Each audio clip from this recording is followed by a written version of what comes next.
Good evening, ladies and gentlemen. Welcome to Mount Vernon High School for this contest between the Hamilton Southeastern Royals and the Mount Vernon Marauders. It's a special night as Mount Vernon will introduce the 2024 Athletic Hall of Fame inductees. We'll send it down to the public address announcer for tonight's ceremony.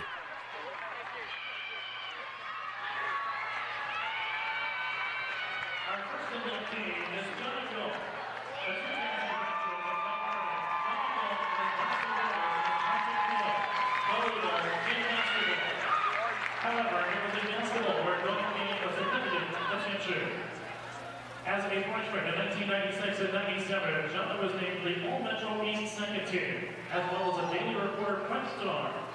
Gulf Star began to rise as a sophomore when she was named to the 1997-98 All-Metro East first team, All-County, All-Conference, All-Sectional, Daily Reporter Prep Star, and helped lead the Marauders to a sectional championship. During her junior campaign, Gulf repeated all the accolades from the previous year, in addition to being named to the Warsaw All-Tournament team, Hamilton Heights All-Tournament team, and then for the Hoosier Basketball Magazine All-State fourth team, as well as All-Metro East Player of the Year. As a senior, Gulf averaged 24 points, 4 steals, and 4 rebounds per game, racking up all his record honors, including Hoosier Basketball Magazine All-State first team, AP All-State first team, named USA Today Player to Watch, All-Conference, All-County, All-Sectional, Hall of Fame Classic Tournament MVP, Dell County Conference, a Hall of Fame Classic title with a 22-2 record and a #2 state ranking. She was also 2000 Mini Men's Basketball by Hoosier Basketball Magazine, 2000 Men's Basketball Finalist, a 2000 Indiana All-Star, and had 1,379 career points.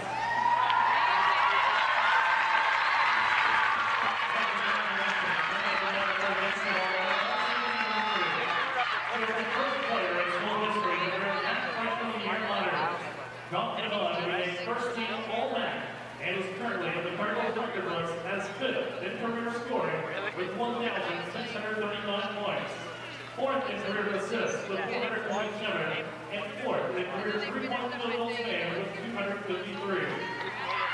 Upon graduation from college, Gulf started her country in the United States Marine Corps, where she got surprisingly several certificates. Those recognitions include Indian Marine Corps Achievement Medal, Afghanistan Campaign Medal with 2 Bronze Service Stars, Global War on Terrorism Service Medal, Good Conduct Medal, NATO Medal, IHSAA Afghanistan, National Defense Service Medal, and Sea Service Deployment Medal. Dove also participated in the All-Marine and Armed Forces women's basketball teams from 2010 to 2012, and participated in the CISN World Military Games in 2010. Gulf obtained a law degree from Western Michigan and is a practicing attorney with her own law office, Gulf Law, in downtown Fortville. She served on the Education Foundation Board from 2020 to 22 and currently coaches the Mount Vernon 4th and 6th grade girls basketball team.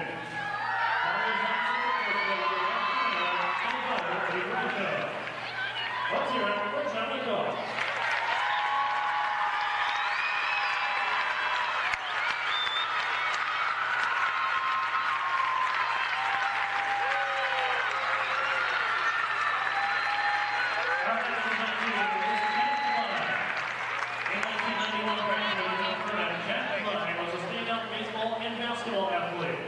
While at Mount Vernon, Klein earned 3 varsity letters in baseball and 3 varsity letters in basketball. As a baseball player, Klein was named second team All-State as a baseman in 1991. In addition, he was named the 1991 Indiana All-Star South team, representing Mount Vernon in the Indiana All-Star game. He finished his senior year ranked in the top 9 of the state for batting average, helped lead their Marauders to their first 20-plus win season in school history. Klein also found success on the basketball court, helping the Marauders to a sectional title during their junior season in 1990, as well as a sectional and regional title during his junior season in 1990, as well as the sectional regional titles as a senior in 1991. The Marauders made it to the Elite Eight with a win over Richmond in semifinals and semi-state, falling just one game shy of the state finals.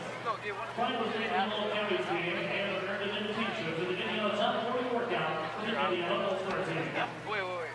After graduation, she went to the Vernon University on a scholarship for playing basketball and earned a bachelor's degree in general sciences and education. College graduated from Range Mostly Vernon Valley Conference in 1996, earned bids to the national team in 1994 and 95, and made the NCAA tournament field in 1996. Pride played 110 collegiate games, averaging 7.3 points and 3.8 rebounds per game. January insurance industry after college, Commercial Financial Group, and early donation insurance agency since 1997. He became a owner of Nixon Insurance in 2018 and served in 2023 before joining the Vision Insurance Group. On the side, Clyde was a broadcasting career at Vernon University, where he began covering 5 exciting televised games, and now covers the radio broadcast for all men's basketball games since 2012. Chad resides in Peoria, Illinois, with his wife Christina and 3 children, Caitlin, Cameron, and Charlie. Ladies and gentlemen, Chad Clyde.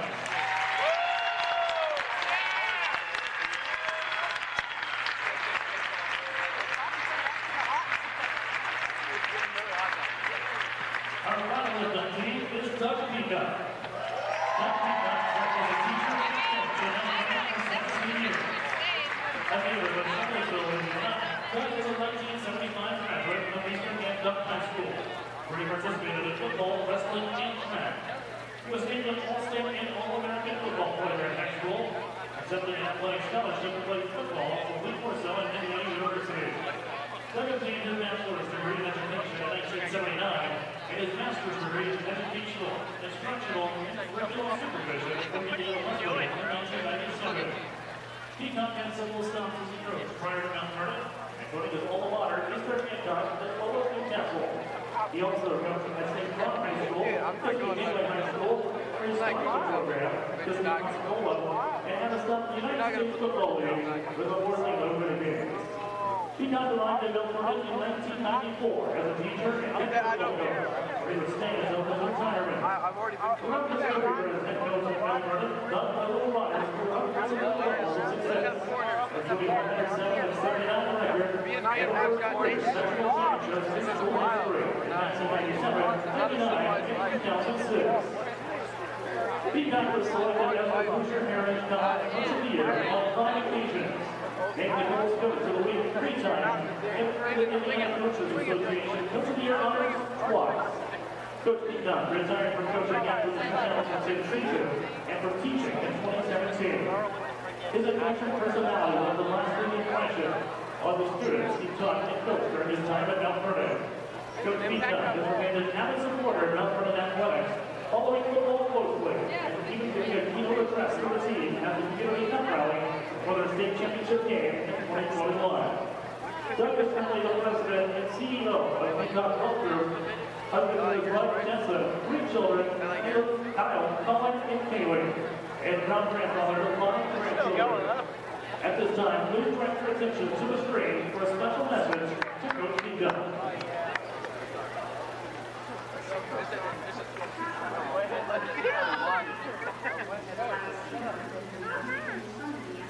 And here I am in the Midwest, and I'm interviewing at Mount Vernon, and I look over and I see the faculty's name on it.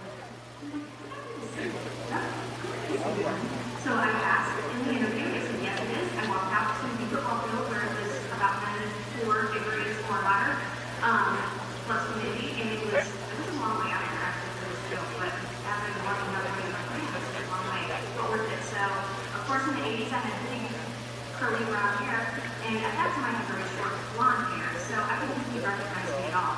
And it didn't, I don't know, 7, 8 years. So I walk out to the football field, and I see him, and there's no wondering who Doug is, right? His height is everything, he's giant, especially as a very small kid. So I walk out there, and I said, are you Doug Peacock? And I hear lots of conversation. And he said, well, I don't know who you are, but my son is out there in playing this hot weather, and where's the water? And I think he sprays, and like just going on and on. and for about a minute and a half, and they looked out and and then I went from there, I couldn't believe it, and I couldn't believe it. I was much better, and it was the most wonderful time of my life at that point. So, saying all that, I know Justin's character. So, when he was a head football coach in Florida, those boys love him so much, just like they do at me. And Coach Peacock has not only demonstrated his unparalleled understanding of the game itself, but also more importantly, he's been a mentor, a motivator, a source of inspiration for every single player who has been in his house. He has a commitment to excellence both on and off the field and an expectation for his players, and that makes the cover houses not only in this field but in America. It is not merely the victories that he finds in the Peacock. His legacy is the impact that he's had on the lives that he's had. Because under his direction, athletes have not only honed their athleticness, but have also utilized the importance of discipline, teamwork, and so, as we applaud the victories and the championships that, of course, Coach Peacock had so many that led his team to, let us also acknowledge the individual victories. That's where I think he has had most of the time. The lessons learned from him, his crazy sayings, all the same, the friendships forged, and the character built, and that's where I think his legacy lies. So today, let's express our gratitude to a coach who has not only shaped champions on the field, but also shaped exemplary individuals poised for success in life off it. And for that, Coach Peacock, please let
Congratulations to John Goff, Chad Klein, and Doug Peacock for their introduction to the Mount Vernon High School Athletic Hall of Fame. We'll step aside for a few moments, and when we come back, we'll bring you our pregame show for tonight's matchup between HSC and Mount Vernon here on IndianaSRN.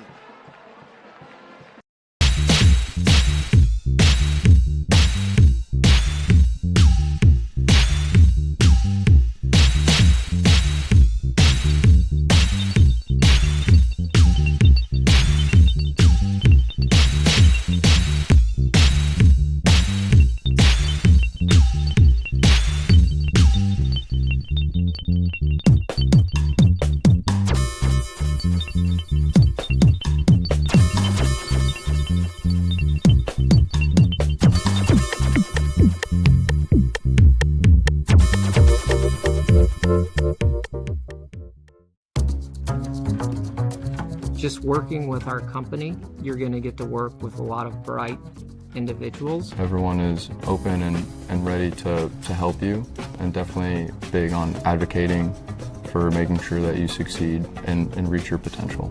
Everyone's goal is the same, to make the best products that we can for our clients and make sure that it is everything and more that it could be. What's kept me here? Our culture. We're genuinely a very great group of people. Everyone's just always willing to lend a hand. When I have a suggestion or a concern and I voice it, leadership actually hears me. As a consultancy, every person has a role and has something to bring to the table. There's just a lot of opportunities here if you're up for the challenge. Jump on board, be part of the fun ride, because we're going places.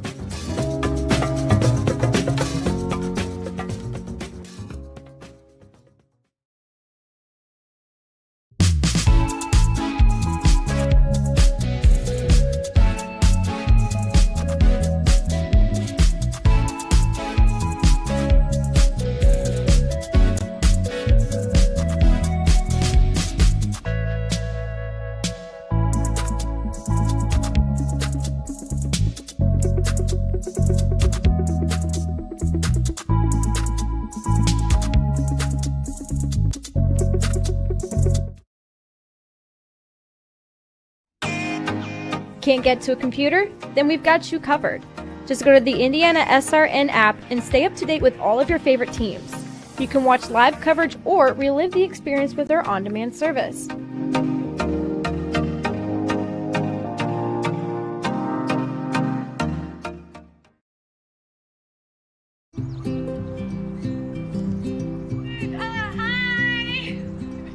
You're good at making big announcements.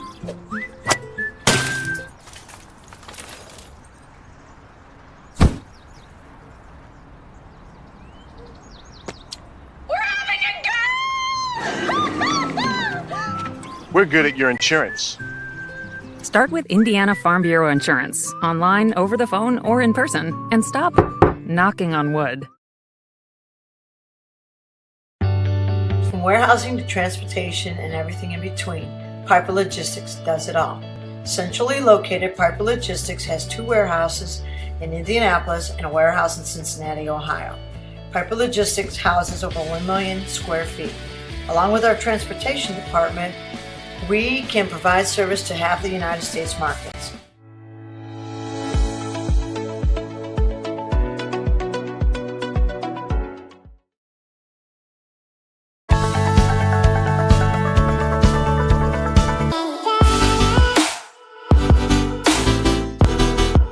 Aspen Creek Grill, we are a from-scratch concept with comfort fresh food. You can expect a world-class experience on a great budget. We've got incredible specials, great service. Today's dish that we're going to highlight is going to be our Aspen Blue Sirloin. It is, again, our premium Black Angus certified beef, and we top that with a blue cheese crust. Again, everything that we do here is made from scratch, and it's no different from our steaks. We hand cut all our steaks in-house. So our team back there is just an incredible team. Everything that they do, they take so much pride in. They put a little bit of themselves into everything that they do over here, especially since it is a made from scratch concept. We want everybody to come, visit us, enjoy some great food with some great service. Bring your friends, bring your family, come have some great food, have a great time with us with some of the best comfort scratch food.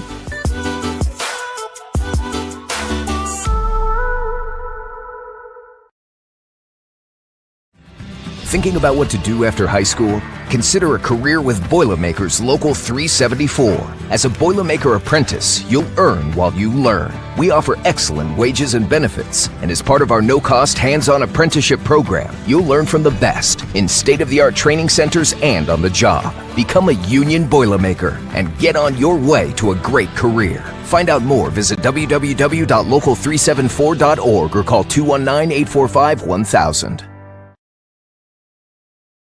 Bertner Electric Incorporated provides professional commercial electrical contractor services to Indianapolis and surrounding communities. Locally owned and operated for over 30 years, our knowledge and experience make us the perfect choice for all your commercial electrical contractor needs. Contact us today. Thanks to you.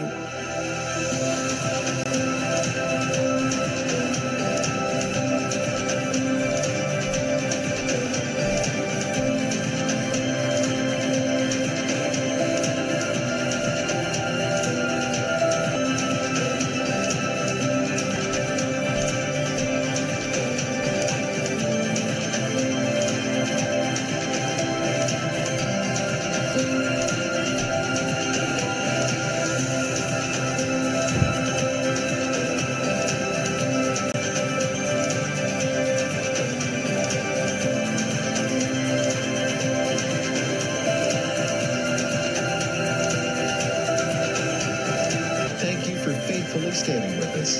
You are truly making a difference in the lives of our neighbors in need.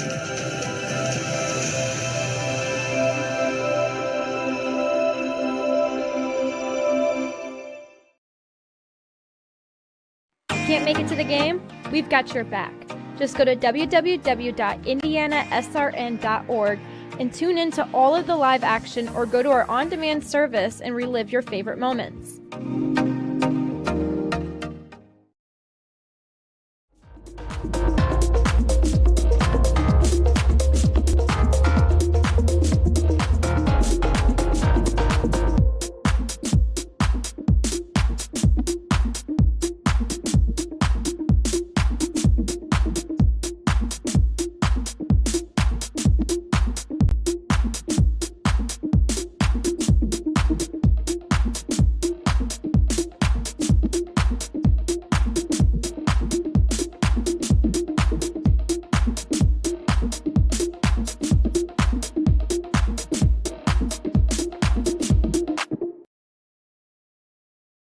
Sports fans, welcome back to Game Time, to pure spirit, to pure sport. Welcome back to high school sports. Fans, I'm IHSAA Commissioner Paul Knighty, and I just want to say, welcome back. This is Game Time. This is Indiana high school sports. This is your IHSAA. Hey, Indiana. Let's clear the air about vaping. Glue, rat poison, paint. We all know these products contain poisons like formaldehyde, arsenic, and lead. And these are just a few of the chemicals you'll find in e-cigarette vapor. Let's clear the air, Indiana. Don't puff this stuff. Visit don'tpuffthisstuff.com to join the fight and spread the word.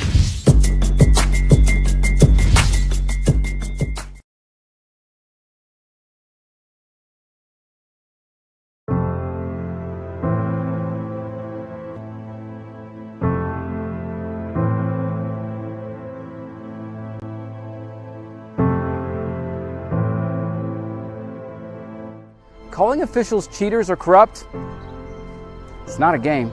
Insulting referees, it's not a game. Threatening officials, it's not a game. Berating young umpires, learning the ropes, it's not a game. Violent language in the stands, it's not a game. Verbal abuse from the sideline, it's not a game. Screaming at a referee in the parking lot, it's not a game.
IndianaSRN is on the air. Tonight we are live from Fortville, Indiana to bring you some IHSAA boys basketball action.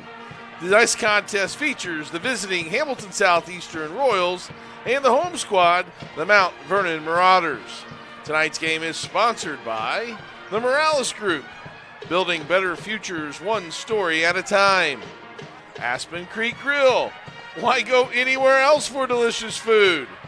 Bertner Electric provides quality electrical services in central Indiana. Boilermaker 374, we're second to none in quality and performance. Clean Slate, Clean Slate, inspired innovation that moves business forward. Piper Logistics, from warehousing to transportation and everything in between. And the Heartland Collegiate Athletic Conference. Watch the best Division III basketball on HCAC.tv, where you always have a front row seat. And follow us at HCAC-D3. Along with our special team of producer Nick Lewis, our wonderful cameraman Eric Eaton, my partner Ben Wood. This is Clark Chafin. Welcome to tonight's contest, Ben.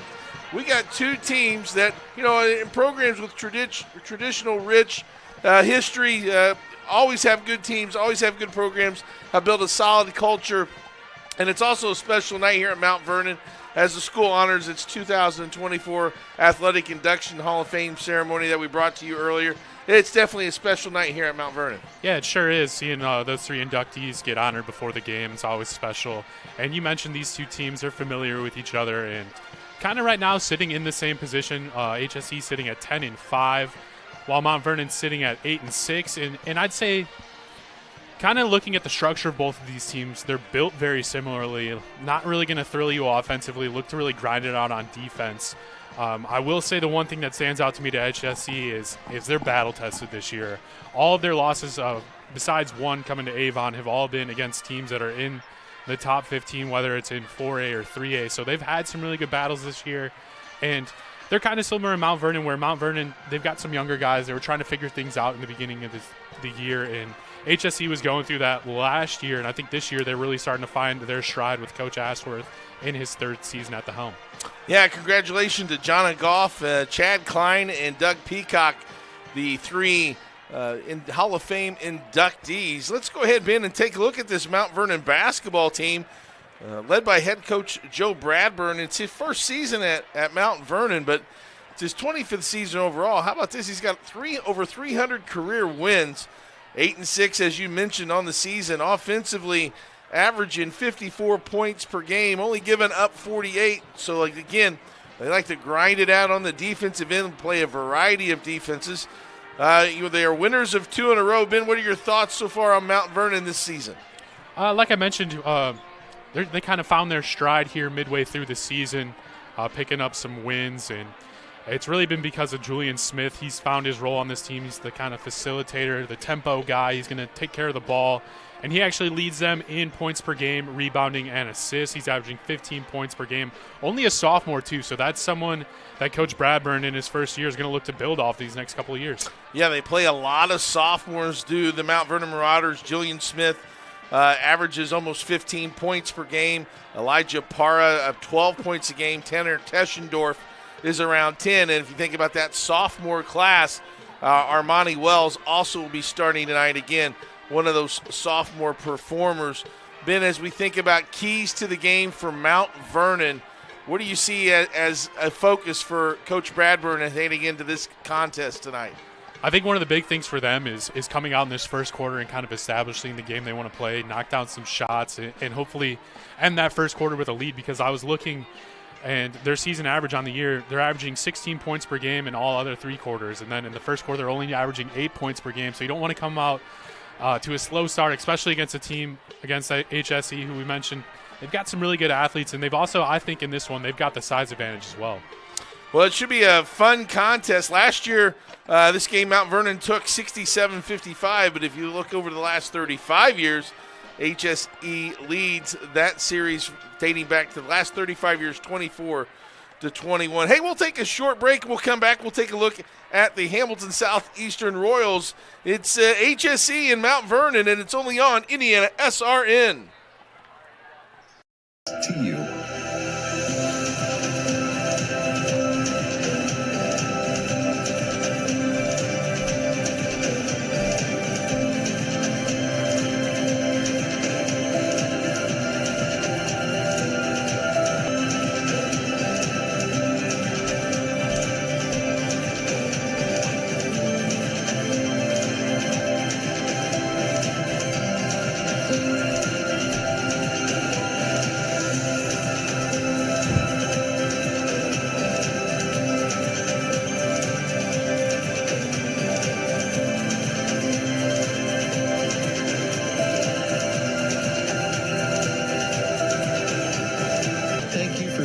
Standing with us.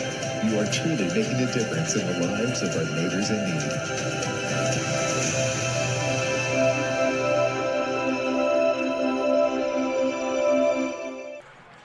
Welcome back to the campus of Mount Vernon High School, as IndianaSRN is excited to bring you this contest between Hamilton Southeastern and Mount Vernon. Fans, this broadcast is copyrighted by IndianaSRN and the Indiana High School Athletic Association for the private use of our audience.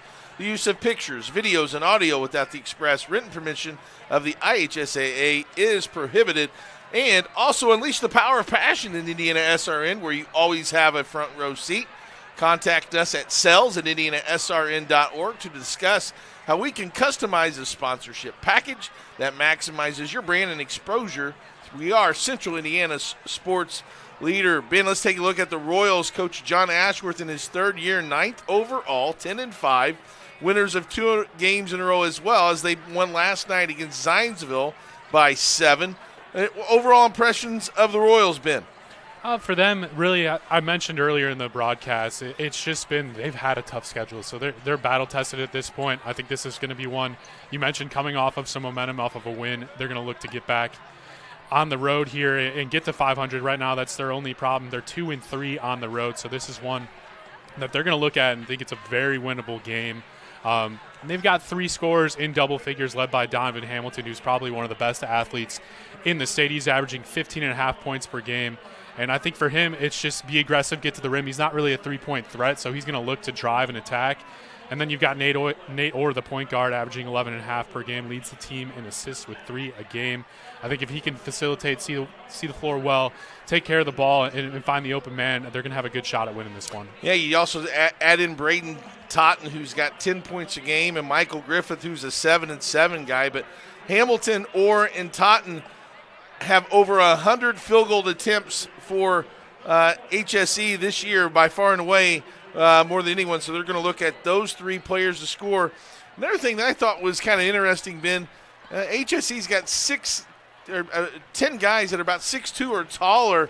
That could be a big key for this game for the Royals. Yeah, I think so. If they use that size advantage on the offensive end, like I said, don't settle, attack that basket, get Mount Vernon in some foul trouble. That's going to bode in their favor. And then as well on the defensive end, it's gonna cause problems for Mount Vernon, affecting shots.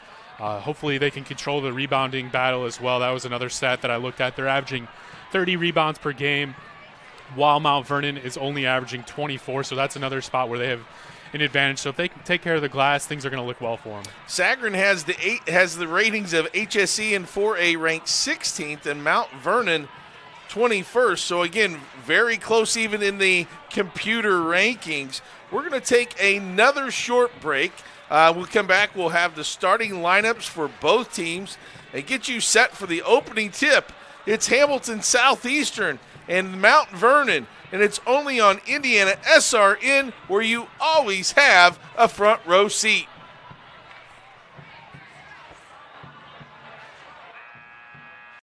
We encourage you to subscribe to our YouTube channel, IndianaSRN. Hit the bell to get notifications for upcoming games and more. Watch as many games as you want, as many times as you want. At Morales Group Staffing, we are all about building better futures. And during these times, we are working hard to put people to work. We are now hiring for hundreds of jobs with pay up to $17 an hour.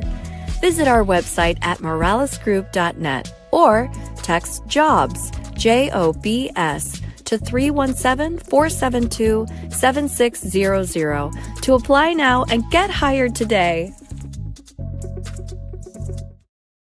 From warehousing to transportation and everything in between, Piper Logistics does it all. Centrally located, Piper Logistics has 2 warehouses in Indianapolis and a warehouse in Cincinnati, Ohio. Piper Logistics houses over 1 million square feet. Along with our transportation department, we can provide service to half the United States markets.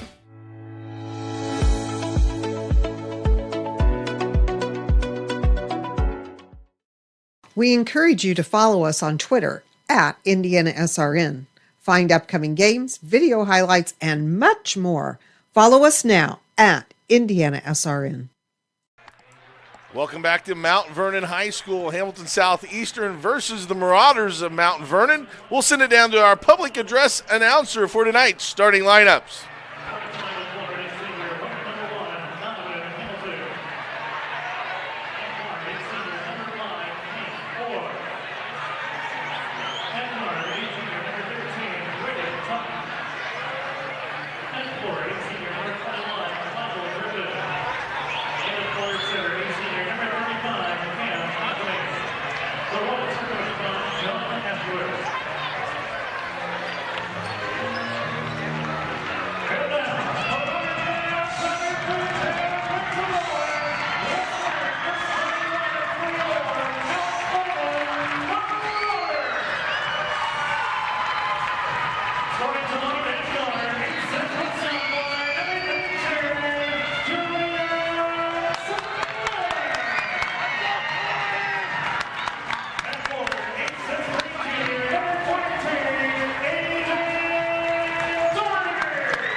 starting lineups. HSE will start with Hamilton, Orr, Totten, Griffith, and Anthony. And for Mount Vernon, Smith, Doherty, Fitzgerald, Teschendorf, and Wells. We get set for opening tip. Woody, as you mentioned, a very important first part of this game for both teams to get off to a good start. Yeah, definitely. I mentioned Mount Vernon only averaging 8 points in that first quarter. And then you look over at Hamilton Southeastern, they average about 16 points in the first and third quarter, only 8 in the second, but 23 points per game in the fourth quarter. So they're a closing team, so that's going to be something we'll have to look for in the second half. HSE will start in the 2-3 zone, backdoor lob as Armani Wells gets the back screen, but there'll be a foul as Hamilton Southeastern tried to prevent that alley-oop. Yeah, a good play call there by Bradburn, running that off the tip, got a good look at the rim, and it's exactly what he wanted. Armani Wells to the free throw line, 61% heading into tonight's game. He'll miss that first one. You mentioned a good sophomore class for the Marauders. Wells standing at 6'6", some very good size, putting up some good numbers this year. 8.5 points per game, only 3 rebounds. I think that's something that we'll see improve as his career goes on. He'll become a more physical guy around the basket and be able to pick up more rebounds. Certainly has a lot of skill, and he can definitely put the ball on the floor as well, which makes him kind of a dual threat from multiple levels. Here are the Royals. Hamilton backs it out. Here's Orr. We see Fitzgerald guarding Hamilton, HSE's best player. Coach Bradburn said he usually matches up against the other team's best player. Mount Vernon playing that sticky man-to-man defense. Excellent patience here by the Royals. And 3 on the way is good by Nate Orr. And you see Orr there kind of coming across the screen, using that screen to get wide open there, and that's something I think could be decisive in this one. Who wins the three-point battle? Orr knocks that three-point shot down. He's 33% from deep as the ball's deflected out of bounds. That'll stay here. Good job there by Mount Vernon. Look to go short corner against the zone. You're going to want to look to go to the corners and around that free throw line to try and open things up and find the open man. Yeah, punch those gaps, right? You got to make 2 people guard you in the zone, guarding areas and not necessarily people. Smith on top to Wells, working around the perimeter. There's inside corner. And no good as Wells tries to finish at the rim. Here come the Royals. Love the take there by Wells. Didn't settle for the short jumper. Instead attacked the defense and almost got that one to go down. There's a little high post. Orr picks up his dribble. Clears to Griffith. Nice spin move down the lane for 2. Michael Griffith on the board. He's got some good size as well. The senior averaging just under 8 points per game, and a good attack there to give him a 4-point lead. Kicking violation there on Totten as the Marauders try to get in the middle of that zone. So the Mount Vernon ball underneath. 5:53 to go here in the first quarter. And you can tell the patience of Hamilton Southeastern on offense, and then they get down the defensive end, and with this zone, it really kind of slows you down. Nice pass, short corner, jump shot, good. That's Armani Wells, his first field goal. Guess he learned his lesson there to settle for the jumper instead of trying to flush it with 2 hands. Here's a drive by Hamilton, and they're going to call a hand check foul on Fitzgerald. And that's exactly what we're going to see Hamilton try and do all game, is just attack the rim. And if I'm Fitzgerald, he's not really that much of a three-point threat, so just give him that step on the drive so you can get there and recover. Yeah, and he's even giving him a strong hand if he takes it to the right hand there as they hit that pinch post, playing off the elbow, or gets a ball screen. Totten throws it down low, a little too high, and it'll go out of bounds and turnover. Yeah, not the greatest pass. And also Wells was there on the backside for the help, so it was really not much he could do there if he did catch it. Smith brings across the timeline. Fitzgerald back to Smith. Kind of overload, three-pointer in the corner. Short, no good, but it goes off of Hamilton. kind of mistimed that jump, and ball caroms off his arm and out of bounds. Mount Vernon will have it underneath. A good break there for the Marauders, but that was also a good look from the corner. Open look, you'll take that 9 times out of 10. Yeah, nice little overload play. Get it in the middle. Here's Smith for 3. Back iron, no. Battle for it. Totten comes away. Another good look. Went inside and out there to get the open look. Hamilton thought about it. They skip it over. Or he already has a 3 to his credit. We'll back it out. They'll reset the half-court offense. There's a high-low down to Hamilton. Goes up and scores. Nice strong move by Donovan Hamilton. And he's on the board with 2. Vernon just allowed him to catch that ball too close to the basket. Teschendorf, shot fake. Over to Smith. Good recovery by the zone defense. In the paint. Tough angle to get that pass. A battle for it. Players on the floor, and they're going to say a timeout by Hamilton Southeastern. While they had possession, give credit to Cameron Anthony diving on the floor. Give us an opportunity to let you know about Officially Human. Our mission is to restore respect to game officials and recognize them as authorities on the fields and courts. Thanks to our officials, because without them, we don't play. Sportsmanship is everyone's job. 7-3 here with 3:55 to go in quarter number 1. Ben Wood at Hamilton Southeastern feels like they're clicking on all cylinders. Yeah, they really are on the offensive end. You mentioned they're being patient. They've taken nothing but good shots around the basket so far, and also had that open 3 by Orr. And then on the defensive end, the zone's been really solid. They've given up some good looks to Wells, but other than that, they've been able to hold Mount Vernon to a single basket. So the 30-second timeout allows HSE to save a possession. We'll see what Coach Ashworth draws up in that 30-second timeout. It looks like it was I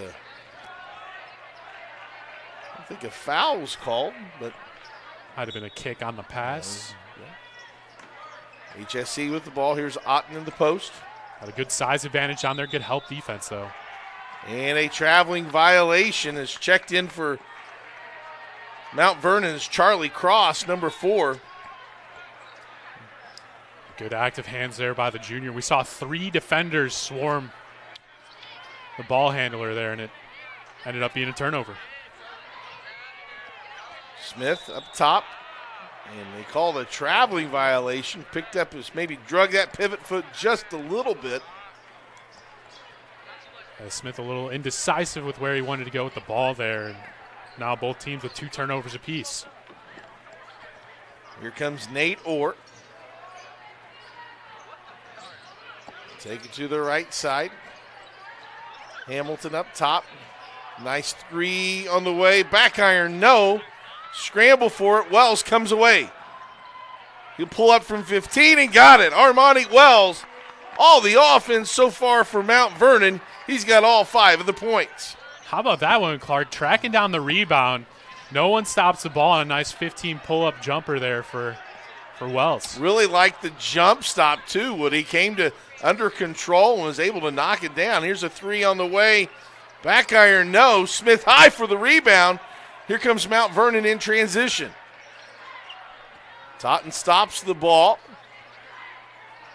And they fall back into their zone. Smith drives.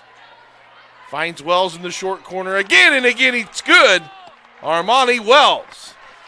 Well, he's shown he's got the shooting touch, and he's also shown he's been able to find the gaps against the zone. I'd keep going back to him. You know, and you, as someone who can score points, when you see those first couple of jump shots go through the net, it's only going to give you more confidence.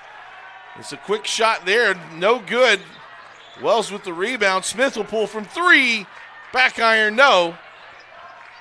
Griffith comes away with the board. Hamilton drives, and they're going to call violation. A little carrying violation and a turnover. We give the ball back to Mount Vernon, tied at 7. But going back to Wells, I think all 3 of his shots have been nothing but net, too, so they've all looked good. Yeah, the only thing he has missed is his first free throw. And that dunk. and the dunk. There he is, Wells. This time goes the other side. That shot was contested by Hamilton. A little bit of a heat check. Yes. And a pass goes through. It looks like Maverick Young, who's checked in for HSE. It goes off his hands out of bounds for another turnover. That's now 3. Good job by the ref there initially. Said it was going to stay with HSE. Quickly reversed that call. He's officially human. As Julian Smith brings it up to cross. There's Wells in the corner. Paying extra attention to him. Teschendorf, he gets taken away. Here comes a 3-on-3.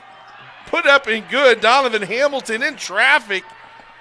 Gets the ball up over his head and off the window in the end. Yeah, that's the guy you got to stop him before he gets a full head of steam before the three-point line. Otherwise, he's getting to the basket. Yeah, those live ball turnovers that he can do something with. Wells shot fake and scores. Armani Wells says, I'll take care of this 8-point first quarter. I got 9. Work the ball around the perimeter, throw it inside to Orr. Nice shot fake. Pass to Jack Jacobs. He clears, and it would be a pushing foul on Fitzgerald. And I think that's his second, isn't it, Ben? I believe so. So he might be coming out of the game here. And we mentioned he's usually guarding the other team's best players, so that's someone they love to have out there. And he's going to take a quick breather probably for an extended amount of time. Yeah, Elijah Parra checks in, and he's instant offense as well. And Doherty also checks back in. As we're under a minute in quarter 1. Deion Miles for HSE is also in the game. Hamilton holds the ball up top. Teschendorf now assigned to him. Hamilton averaging almost 16 points a game, 15. Has 4 points. Jacobs.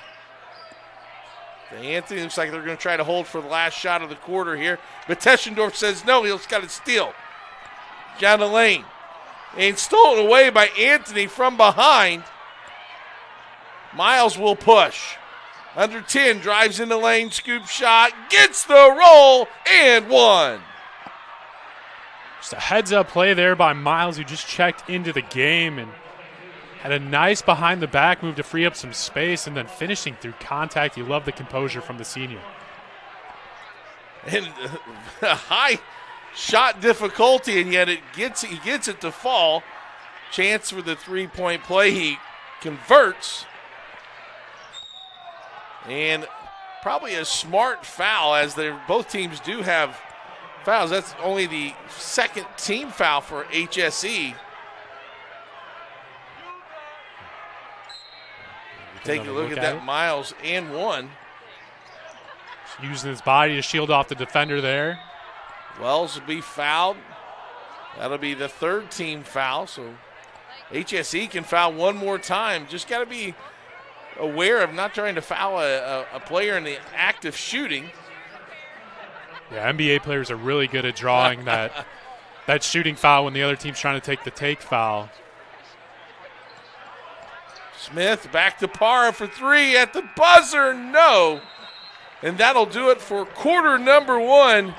Hamilton Southeastern leads Mount Vernon by a score of 12-9 on IndianaSRN, where you always have a front row seat.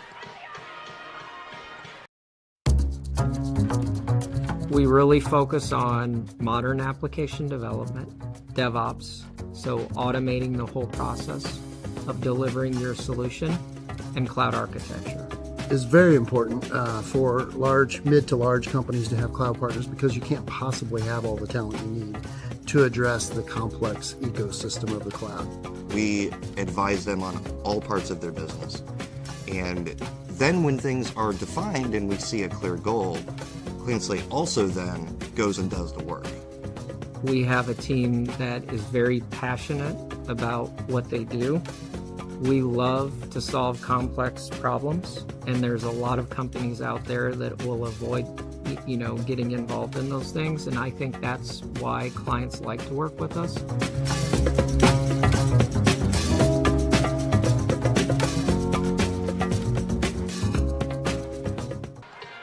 Tam's Sweet and Savory Cafe offers traditional food like Grandma used to make. It's great staff and even better food. Check us out Wednesdays through Sundays and call ahead at 317-760-1640. Tam's Sweet and Savory Cafe. Miles to the rim, but he's blocked, and that shot's out, rejected by Teschendorf as we start quarter number 2. HSC on top, 12-9. Ben, Mount Vernon's got to get some more offense outside of Armani Wells. Yeah, Wells with all 9 points, right at his season average already in the first quarter, but couldn't get anyone else in the scoring book. Parra is able to deflect that away, and HSC turnover out of bounds. It's turnover number 6 for the Royals. And they look like they're going to man-to-man defense. Change it up here in quarter number 2. Wells. Good recovery by Anthony. Parra gets the ball screen. Wells for 3. Off the rim, no, but chased down by Aiden Doherty, and he got his second chance. Parra with a nice crossover, but it's tipped. Teschendorf gets it underneath, and it's knocked away. Loose ball. Teschendorf comes away, and they'll reset. Teschendorf drives. Armani Wells up and in. Give him another basket, his 5th. Just doing most of his damage right around those two blocks on the left and right side. Just good job getting behind the defense there. HSC now on the offensive end. Jacobs to Anthony. They'll reverse it and get some weak side action. Jacobs gets lost in the shuffle. Good recovery by Wells. Yeah, his size there let him get a step back there and not give up the layup. Maverick Young over to Orr. He'll drive. Little contact. Nothing called. Orr gets the rebound. Back up. Parra from behind swats it out of bounds. And the help defense for the Marauders has been really good so far. Anytime someone catches around the basket, there's been multiple defenders there to get a hand on the ball. Hamilton checks back in. Maverick Young takes a seat. Hamilton drives, and they're going to call a foul on the floor. That'll be on Teschendorf. That will be his first or second foul, so that's 2 Marauders, Ben, with 2 fouls, both starters. That's something to look for as the game goes on, and we've seen so far HSC, they're not really settling for jumpers. They're attacking the rim. Hamilton drives, loses it off his right foot. Both teams are on the floor. He comes away with it. Jacobs now will drive. Kick out. Good ball movement. Orr for 3. Back iron, no. Goes over the backboard and out of bounds. Good extra pass there by Hamilton to find his shooter. As we see Tyler Davis make his way into the game. Davis will check in for Teschendorf, so he doesn't get foul number 3 here before halftime. And Parra will bring it across the timeline. Still in a man-to-man zone, man-to-man defense. Wells has it. Not sure Mount Vernon knows what to really run here. They get it to Smith. Denied by Jacobs. Nothing there. Parra will have it on top. Coach Bradburn's going to call a timeout. And we'll let you know about Wheeler Mission. For 125 years, Wheeler Mission has been a pillar in the Indianapolis community. They provide help, hope, and healing to people in need.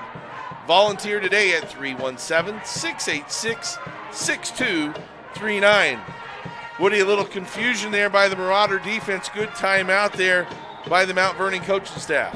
Yeah, and you can see Bradburn kind of motioning. You guys got to move. It looked like they just got stagnant there. We saw in the first quarter they were going against a 2-3 zone that whole time.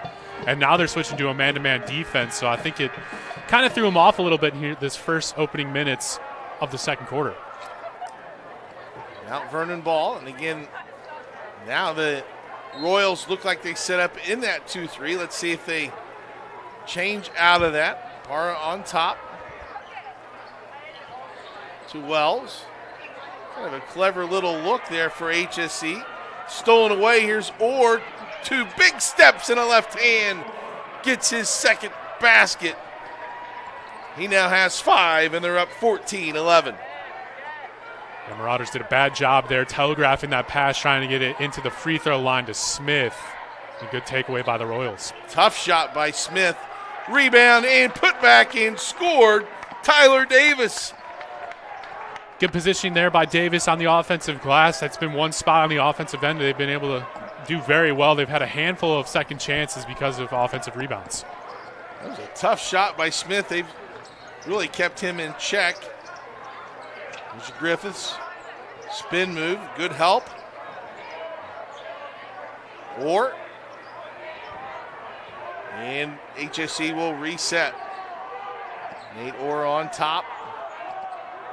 Another senior. Down low in the post to Hamilton, and he'll draw a foul. And this one will be on number 14, Aiden Doherty. I'd say so far, Clark, Hamilton's been the one to draw probably half the fouls against Mount Vernon. Yeah, he's been very aggressive attacking the basket. Although only 1 free throw shot for it, HSE. Here's a look at a 3 by Totten, and it's taken away. Mount Vernon on the attack, and Smith draws the foul on Hamilton. Hamilton, you see the frustration, but I think it was a good call by the official. He was down there in perfect position, but once that arm breaks that rule of verticality, they're going to call that foul all the time.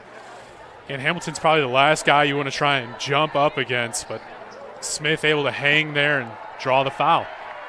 Smith hits his first free throw and first points of the game for him. Smith on the year, an 80% free throw shooter.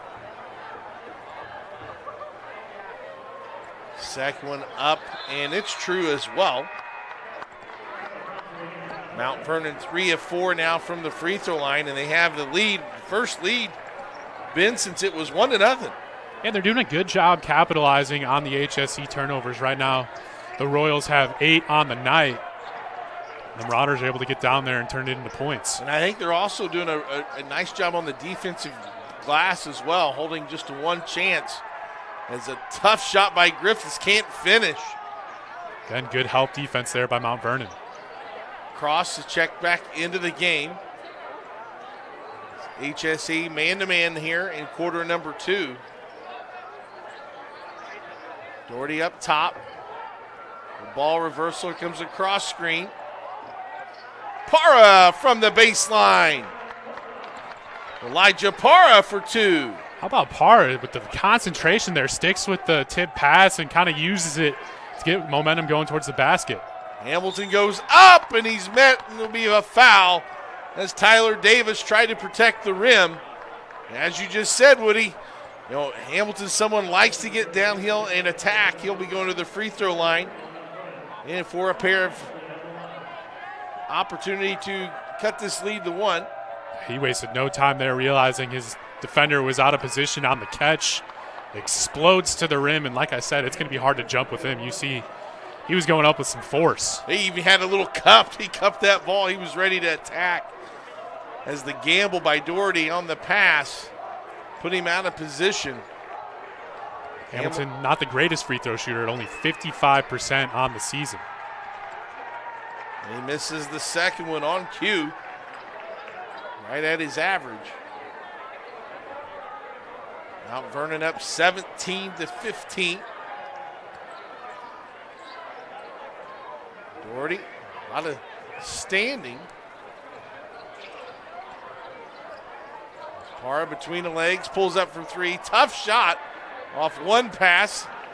And here comes the push. Nice pick off there by Tyler Davis on the steal. Parra back to cross. This is what he can do. Can't get it to fall. Anthony with the rebound. 3 in the corner. High arcing shot off No good by Jacobs. And Coach Bradburn says, let's settle it down. I'd say that last shot by Parr is one of the few bad shots Mount Vernon's taken so far in this game. They've done a really good job with shot selection. There's a ball screen for Parr to get down the lane. Blocked at the backboard by Hamilton. Here comes the Royals. Hamilton can't get it to fall on the dunk as Wells takes it out of there. How about the ref saving the ball there? It's the second time we've seen the official out of bounds, but if he's out of bounds, I think that's what Coach Ashworth is saying. If you're out of bounds, that you're part of the court. But it came back in. And we almost just saw probably one of the best defense to offensive stretches by a single player there with Hamilton glassing that block and then trying for the exclamation point on the other end. We've seen 2 missed dunks so far. 2 of them. Both were contested at the rim. Smith with the ball. Deion Miles checked in. Armani Wells from 17. Give it to him. Armani Wells extends the lead back up to 4. If I'm Coach Bradburn, I'm starting to run screens for Wells. He seems like he's got the touch tonight. Here comes HSE. Anthony on top. They work it around the perimeter. Totten guarded by Cross. Hamilton thought about a 3. Miles, nice pass going up for the dunk, but loses it was Anthony. He was excited to throw that one down, but lost the grip going up. Yeah, he had it too, wide open on that backside, and again, just another unfortunate miss here for HSE. Miles takes it out, lob it to Hamilton. Jab step, good one-on-one move. He'll try to power his way down the middle. That went out of bounds. Davis tried to save it. It'll stay here with HSE. 41.2 seconds left before half. Totten, pull back 3, back iron, no. Smith up high again for the rebound. And a foul from behind on Anthony.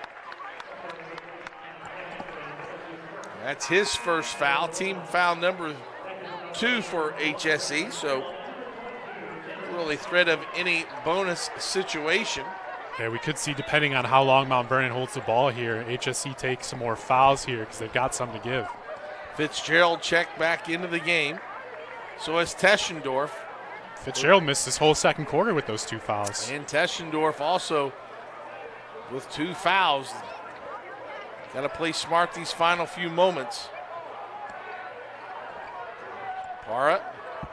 Teschendorf slips the screen. Goes up, and he'll draw the contact. Looks like that's going to be called on Cameron Anthony, the 6'4 senior. I think you could see there Teschendorf was surprised to be so open at that free throw line.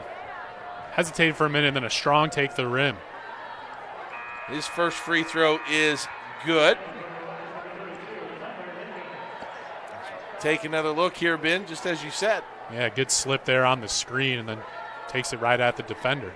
I think if Anthony just didn't really wildly swat at that shot, he probably wouldn't have gotten the foul called on him. Instead, he did. And actually, it looked like they called that on number 13, so they called that on Totten instead of Anthony, so I apologize. It's Totten's second foul of the game. 8 seconds left. Miles. Between the legs, down the lane, scoop shot is good. And at the horn, Deion Miles gets to the basket and finishes, and that'll do it for the first half.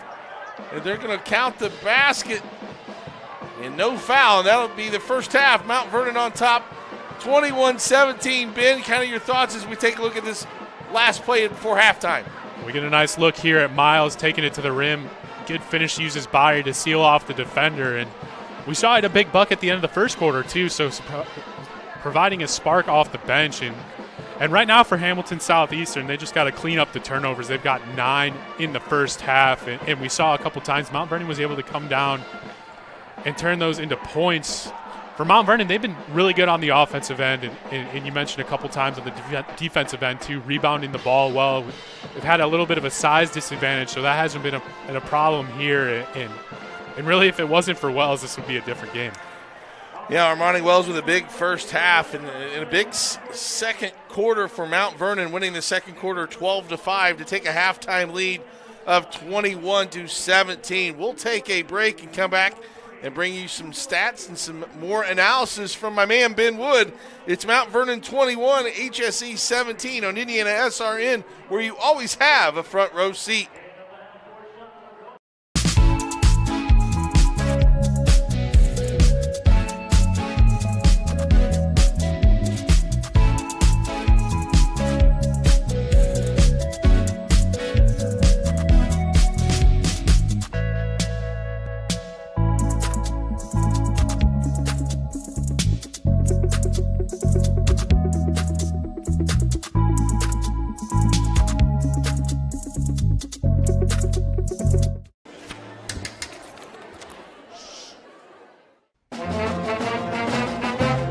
Conductor, how about something new? You played this last year.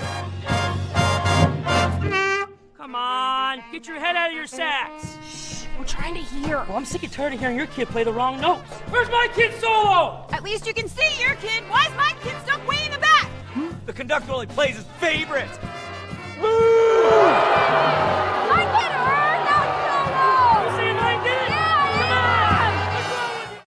I'm Keith Myers, Vice President of IndianaSRN. Thanks for joining us.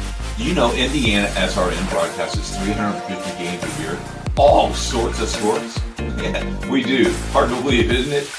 IndianaSRN loves to put student athletes first on our website. If you're a business out there, we probably could help you too.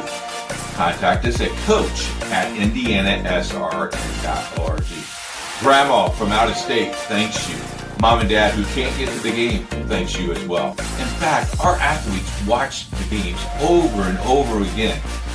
Our military has enjoyed the games as well. So sit back and enjoy the game. It's IndianaSRN.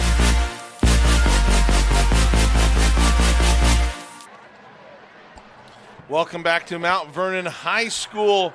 Halftime, Mount Vernon on top by 4, leading HSE 21-17. Clark Chafin, Ben Wood, producer Nick Lewis, and cameraman Eric Eaton excited to bring you all the action. Woody, let's take a look at some of these first half stats for both teams. Yeah, first we'll start with HSE.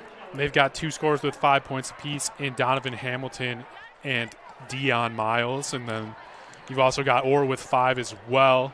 Griffith with 2 points. Anthony with 2 points as well. That rounds out the scoring. They also had 9 turnovers, which I mentioned was probably one of the things that Coach Ashworth is going to ask them to clean up in the second half. And then you look over at Mount Vernon. We mentioned that big first quarter by Wells. He had 9 in the first quarter, finished with 13 in the first half, only averages 8.5 points per game. He's looked really good, had a nice touch on all of his jumpers. And then you add Imparo with 2, Smith with 2 free throws, Teschendorf with 2 free throws, and Davis with a bucket as well. And right now they're sitting with 6 turnovers, so they've been able to win that battle as well. And they're also winning the rebounding battle, able to pick up a few offensive rebounds for some second chance points there in the first half. Yeah, a couple of things that stand out to me, Woody, as we look at those statistics. As far as HSE, you have Braden Totten. Totten averages almost 10 points a game, held scoreless so far. And you also think of Mount Vernon, Julian Smith, their leading scorer for the Marauders. He was held to 2. So, some excellent defense. And that's what you want to do as a coaching staff is to take those leading scorers kind of out of their game and make it difficult for them to score. Yeah, we knew heading into this one, both of these teams were going to want to grind it out on defense. Specifically, Coach Bradburn mentioned that's really been their recipe for success this year, is getting up and guarding guys and just winning the game possession by possession. And that's what they did because they got down in that first quarter. I mentioned they've been known for slow starts, but they got right back into it. And And they haven't settled whether it was against the zone or man-to-man. They've been able to find ways to get open looks. We have a City Alliance semifinal final score as Cathedral in the semifinals, the first game on the network. It started at 6 o'clock. They took down Heritage Christian by a score of 75-35. And right now in game 2, Washington and Attucks are tied at 16 at the end of quarter number 1. So those games are also on IndianaSRN. We'll take another short break. We'll run down some of the schedule that we have coming up for IndianaSRN this upcoming week and also get Woody's keys to the second half. Halftime right now, Mount Vernon on top 21-17 on IndianaSRN, where you always have a front row seat. High school football fans, welcome back to Friday nights, to pure spirits, to pure sports. Welcome back to high school football. Fans, I'm IHSAA Commissioner Paul Knighty, and I just want to say, welcome back! This is Friday night. This is Indiana high school football. This is your IHSAA. Becoming a licensed sports official is a great way to make a positive difference in the community and support the over 160,000 Indiana student athletes that participate across 22 IHSAA sports. Sports officiating allows you to stay connected to the game, become a role model for our young student athletes, earn extra money, and support the patrons and communities of our IHSAA member schools. To learn more about becoming a licensed IHSAA official, log on to ihsaa.org/officials today. Hi, I'm Matt Wolford, president of the IHSAA Foundation, and we need your help. We need your help so the youth of our community can develop advanced leadership skills. We need your help giving high school administrators and coaches the instruction and insight they need to be better role models and teachers. To learn more or to make a tax-deductible contribution, go to IHSAAfoundation.org. You'll not only be contributing to the foundation of the IHSAA, you'll be contributing to the foundation of our community.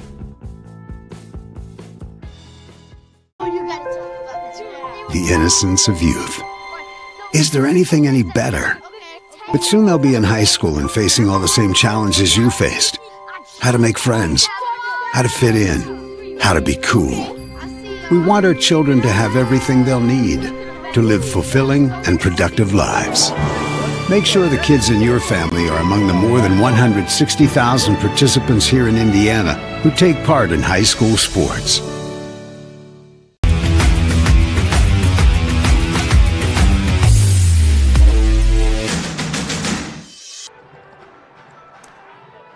Back as we take a look at the halftime entertainment and performers here at Mount Vernon High School. The Marauders on top of the Royals by a score of 21-17.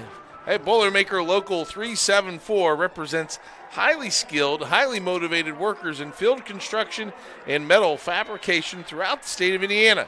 Start your career with Boilermakers Union Local 374. Call us at 219-845-1000. Again, that number is 219-845-1000. As we take a look at upcoming games on IndianaSRN tonight, as we mentioned earlier with the scores, the City Alliance semifinals, Cathedral winning and Washington and Attucks going at it right now at 8 o'clock.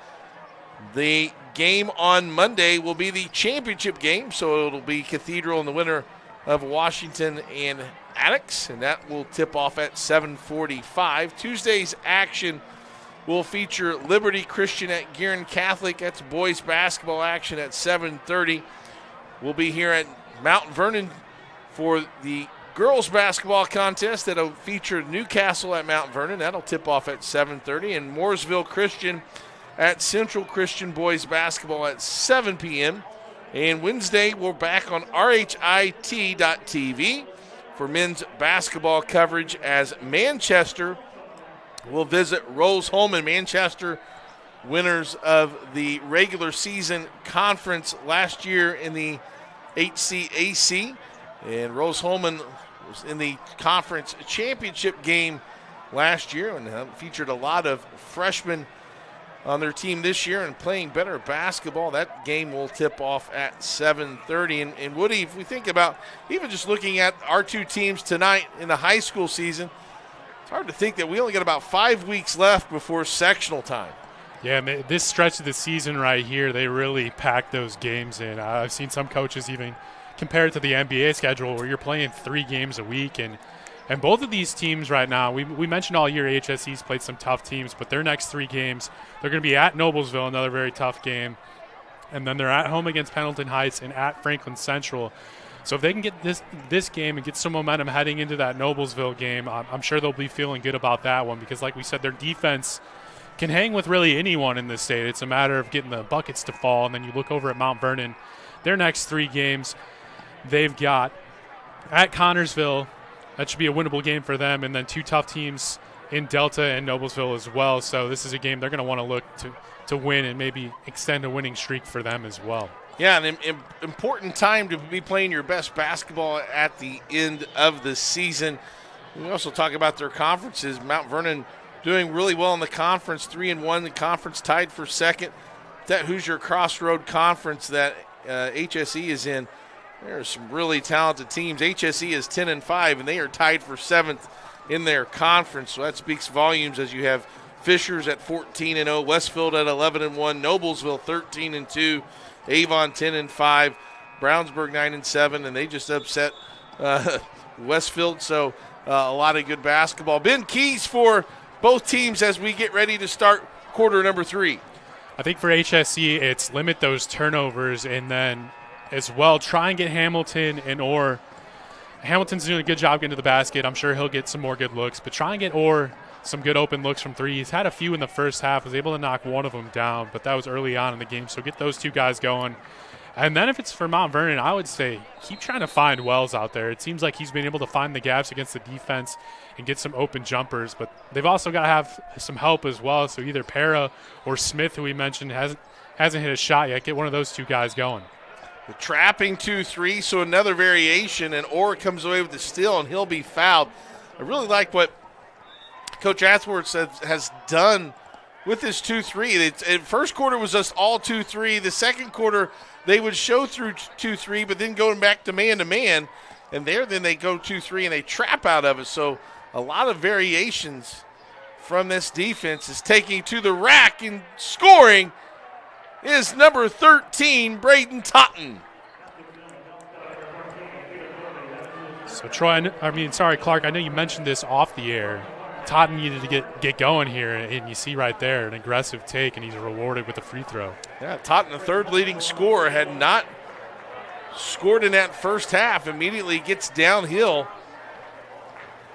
and earns an and 1 opportunity, and he makes it. He's also the best free throw shooter on the team at just under 80% on the season. And they go to a full court press. Anthony reads it nicely, but can't keep it in bounds. Again, nice diamond pressure after the made free throw. Here comes the trap. They find in the middle, a 3 on the way from the right wing. No good. Hamilton skies for the rebound. Down in the paint, and a thunderous dunk. Cameron Anthony. Love that from Anthony. Just a miscommunication there by Mount Vernon. Left him wide open on the block, and he capitalizes. And now we're going to see a quick 30-second timeout from Coach Bradburn. 30-second timeout will allow us to tell you about the Morales Group. Our mission is building better futures one story at a time. We acknowledge the whole person and their individual story. Contact us today at 317-472-7600. That's the Morales Group. And a nice 6-0 run here, Ben, by HSE coming out of halftime. Yeah, it looks like the Brumars just came out a little bit unfocused, had a quick turnover, and then we saw a deep 3 from them. And then not getting back on defense has led to some easy buckets here for the Royals. And that's actually a correction of 5-0 run. So HSE got that long rebound after that 3 and quickly got the ball up the court. Cameron Anthony with the flush. We've had a couple of opportunities for some slam dunks, and we're able to cash one in there on Cameron Anthony. So here come the Marauders. Working around, Smith will get the handoff. Fitzgerald looks inside, and they're calling a foul on Totten. The ref is explaining, you got your knee in there. So that'll be third team foul, or second team foul rather. Meanwhile, quickly up the way after the steal, Totten lays it in. Now another turnover leads to an easy bucket for HSE. And they start back with the pressure. Mount Vernon breaks it this time. Smith in the middle of the zone. Nice contest by Hamilton. Smith able to hang long enough to find a teammate. Wells for three. In and out. Anthony on the rebound. Here come the Royals.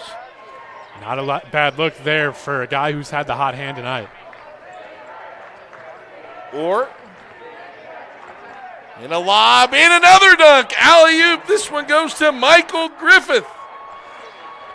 A great read there by Orr. Saw the defender had his back turned, and Griffith sneaks right past him.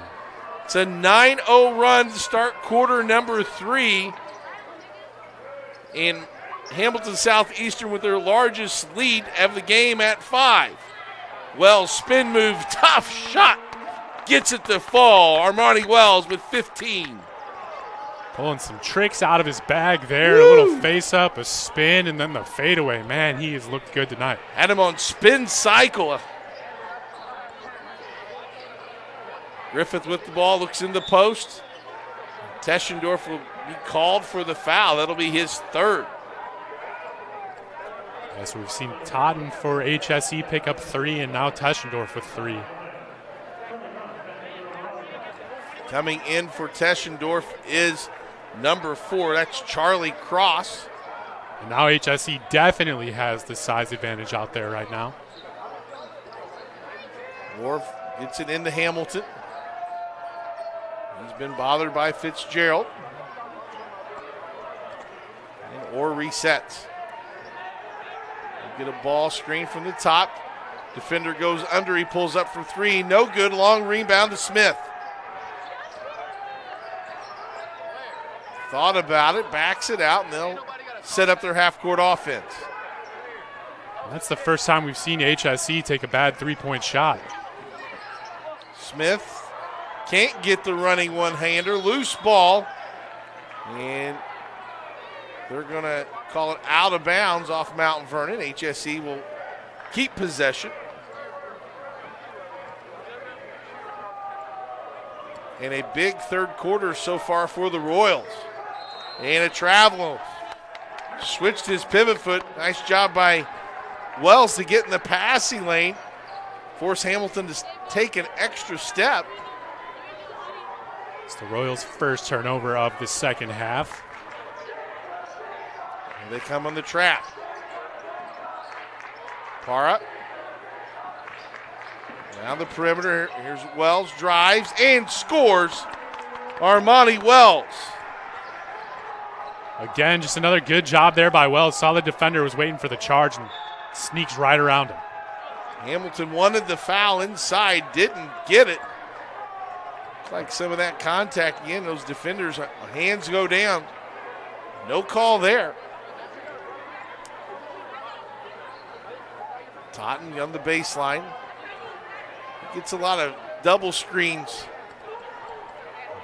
Comes up the elevator on those double screens. Look to get him a three-point shot as Orr drives to get some contact and earn a trip to the free throw line. I know, Clark, you've mentioned this a few times in the first half. There's been HSE defenders there. If they just go straight up, that's already a tough shot. Mount Vernon, that's already a tough shot against the defense, and it bails him out there with a foul. Orr to the free throw line, 70% on the year. He was 1 for 1 in in the first half. Makes his first there, his second free throw. As Deion Miles checks in, a big spark for the Royals in the first half with 5 off the bench. Or on the season, a 60% free throw shooter, averaging just under 12 points per game. He looks to be right around that average here tonight. Ryler Bear checks in for Mount Vernon as Orr hits free throw number 2. Here comes the press. The length of HSE in that press is impressive. Contested at the rim. Wells gets it back from 19, gets it. Armani Wells, 19 points. Just feed the man. I would turn the offense into find Wells and get him the ball.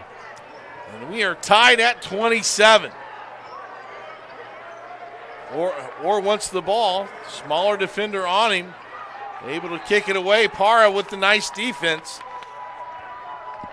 Yeah, the help defense for the Marauders has been there all night. Good job there with the active hands by Parra to deflect that one out. Yeah, I think Orr had a nice size advantage. Woody, I thought he might just go ahead and go up with that.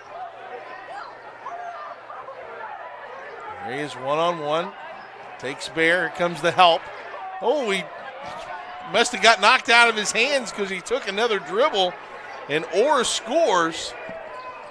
And HSE back on top. A lucky break there for Orr and the Royals. Here's the kick out. Fitzgerald can't get a look. They swing it around the perimeter. 3 on the way. Short.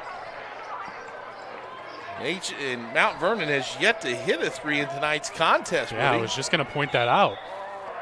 Or with a strong take and finish. Nate Orr gets the and one. We've seen him be physical every time he attacks the rim. This time, just too strong and wills that one through the bucket. Ties the biggest lead at 5 points for HSE. This free throw up and good. Now lead up to 6, their largest. He's got 7 points in the quarter, outscoring the whole Mount Vernon team. Of course, again, it's only Wells that's been able to get in the scoring book in the second half for the Marauders. Parra will bring it across the timeline against some pressure. Miles tries to cut him off. Good defense, and they're going to call a timeout by Coach Bradburn, and Mount Vernon will take him with it. HSE up by 6.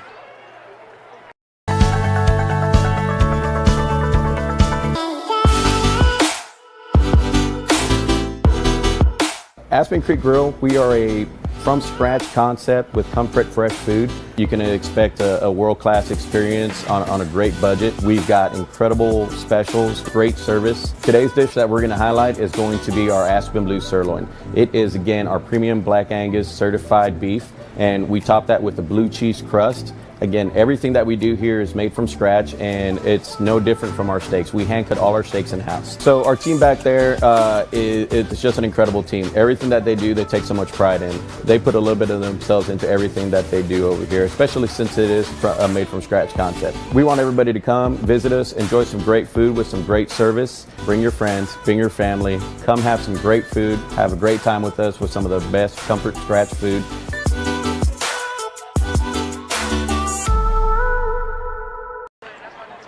Piper Logistics is a group of logistical professionals dedicated on working together to provide our clients with complete logistics in Indianapolis and Cincinnati. Roll with us. Call today at 317-396-1023 at Piper Logistics. 2:29 here. Clark Chafin, Benwood left in quarter number 3. HSE that was down by 4 at half has won this quarter by 10 and now have a 6-point lead. Armani Wells has been the man, though, for Mount Vernon. He drives, loses it, and they're going to call maybe just the ball out of bounds. I think that's a good call by the official. Yep, Wells trying to force the issue there, and I don't really blame him at this point, considering he has all but 8 points tonight for the Marauders. Miles will bring it across midcourt. Now if you're HSC, you can really be patient on the offensive end, and I say that Hamilton finds a driving lane and creates some contact and will go to the line. And that's really the name of his game. We've seen it all night. He tries to catch and beat his defender with that first step. He's been to the line once before, went 1 for 2. Free throw short. He'll earn a second free throw. That's the 5th foul. As we take a look on Mount Vernon for this quarter. So HSE has earned the right to go to the free throw line in the bonus every time, as Hamilton misses both free throws. There's also the second foul on Julian Smith. These last 2 minutes are big here for Mount Vernon. If they can get a couple buckets, string together some stops here, it's an even game.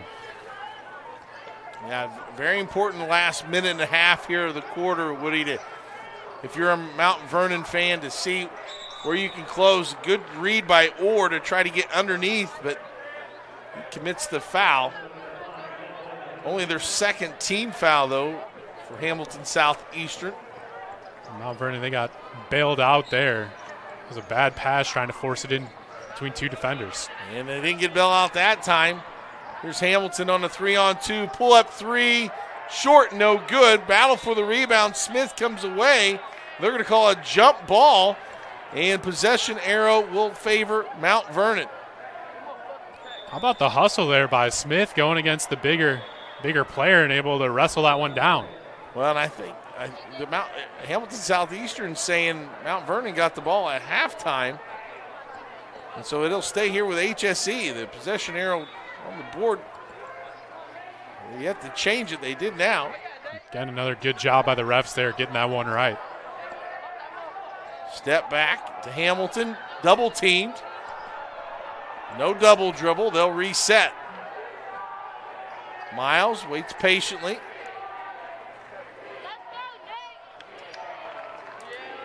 He dribbles it out, a minute to go.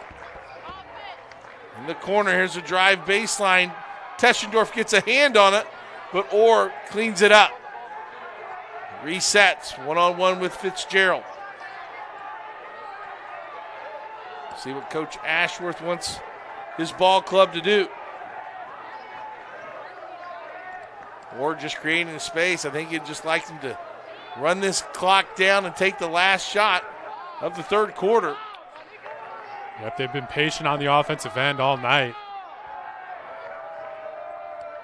Trying to get that 5-second call to be close enough to him. And Miles, it looks like there was a foul. If there's a foul, that's free throws. And so foul is on Teschendorf. That's his fourth. That's the last guy you'd say, hey, take the foul, especially when you've got that much time on the clock. Just have someone come over and pick up that foul. Miles to the free throw line. This one's off and no good. 5 points in the first half was Miles. Charlie Cross checks in for Teschendorf. Also back in the game is Michael Griffith for HSE. Hamilton takes a breather. And Mount Vernon looking to get their shooters out there for this last possession. Well, they're going to face the press if he makes this.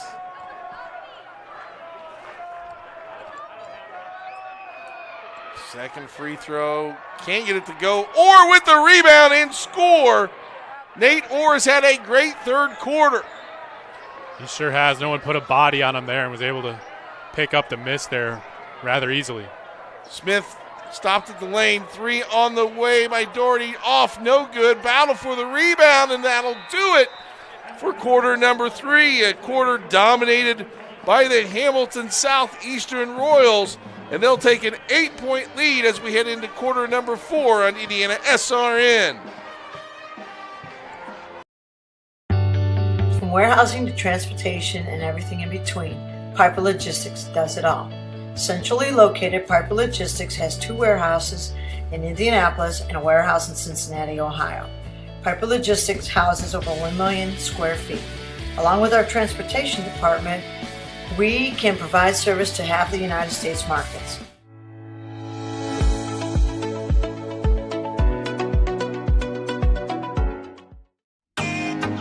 Can't get to a computer? Then we've got you covered. Just go to the IndianaSRN app and stay up to date with all of your favorite teams. You can watch live coverage or relive the experience with our on-demand service.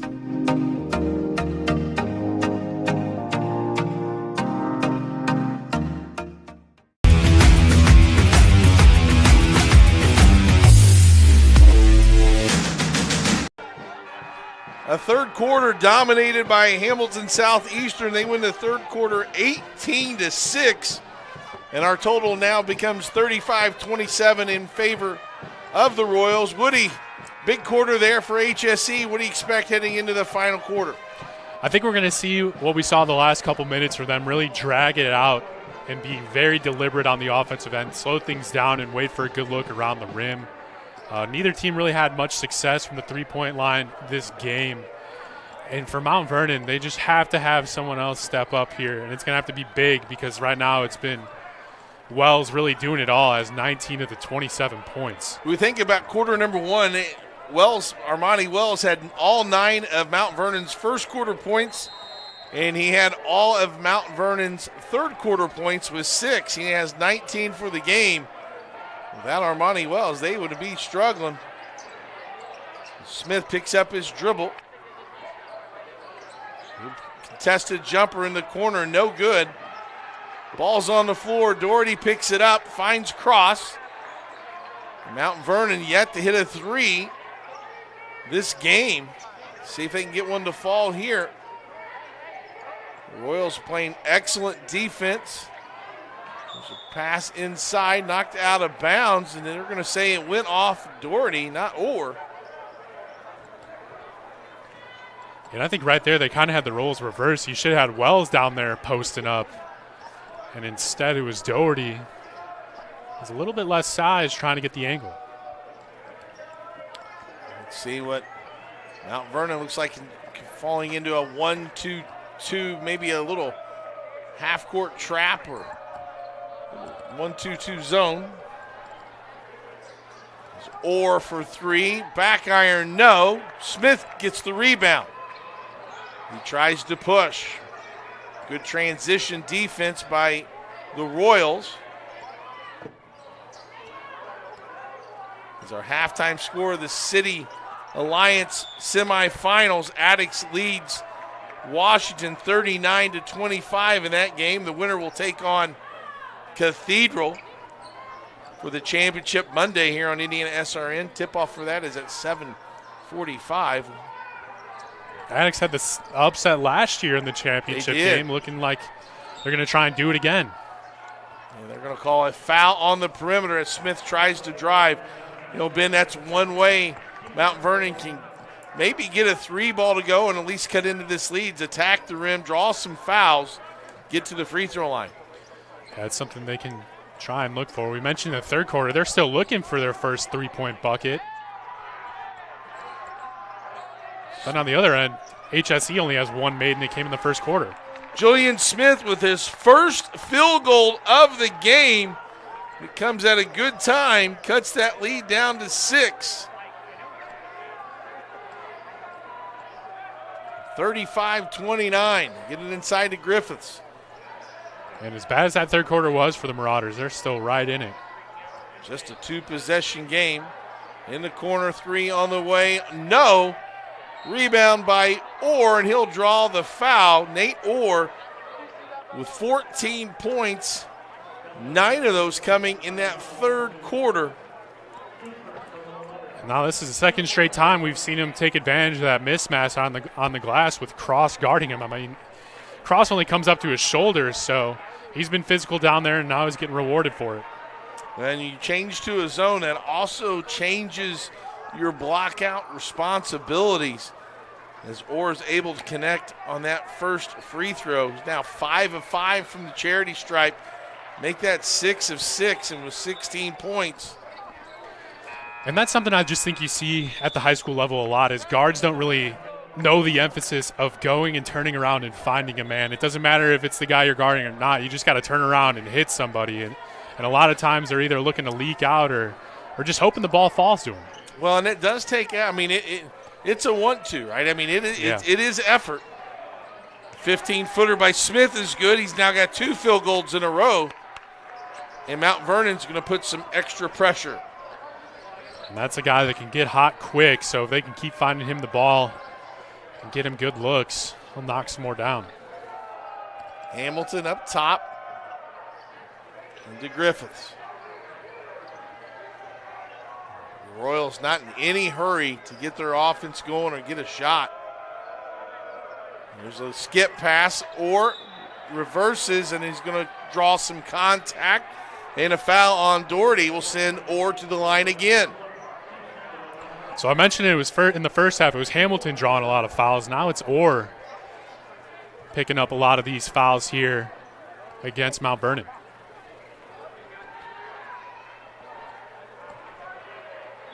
You know, Hamilton Southeastern, Woody only with 3 free throws in the first half, but for the game now, they're at about 14. So they really attacked the basket. As Orr makes both free throws. I've got him 7 for 7 from the line. That's someone at the end of the game scenario that you're going to want to have the ball in his hands, especially down. Smith tries to get to the rim. Tough contested shot in paint. Again there, Orr using his size, just going straight up. Textbook defense there by the guard. We're 7 for 7, only 60% on the year, so I'm sure that's going to bump up his average if he can keep it there for the game. Maverick Young from deep couldn't get it to fall. Fitzgerald with the rebound. I think Coach Ashler is not too happy with the couple three-point looks we've seen here late in the fourth. And the first 3 is good by Julian Smith. He's got 7 now in this quarter. And he cuts it down to 5. Hamilton on the drive, and good. Donovan Hamilton with the strong take. In a quick timeout by Mount Vernon. We'll take it with him with 4:15 left here in quarter number 4.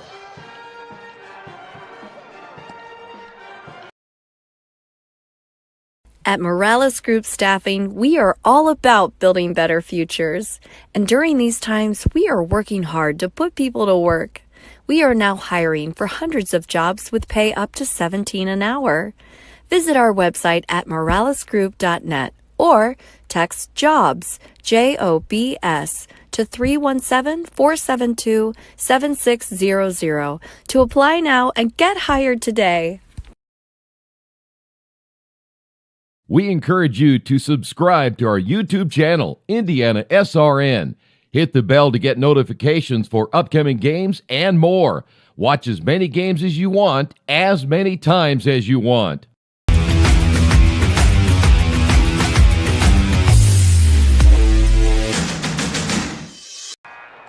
Passion of Care. Don't miss this chance to turn your compassion efforts into a rewarding experience. Learn more about SFC and ATTC today and embark on a journey of care and compassion. Call us at 317-537-1811. Thank you, Passion of Care. Wells with the ball. He has 19. And miscommunication leads to an outlet. Griffiths try the alley-oop. Well, that's a tough one to take if you're Coach Ashworth. You get a breakaway 2-on-1 opportunity. And you turn it over. That could have extended that lead back up to 9. Meanwhile, Smith is heating up. That puts him in double figures with 11. 9 here in the fourth quarter from him. Or from 3, that's short. Smith on the run out.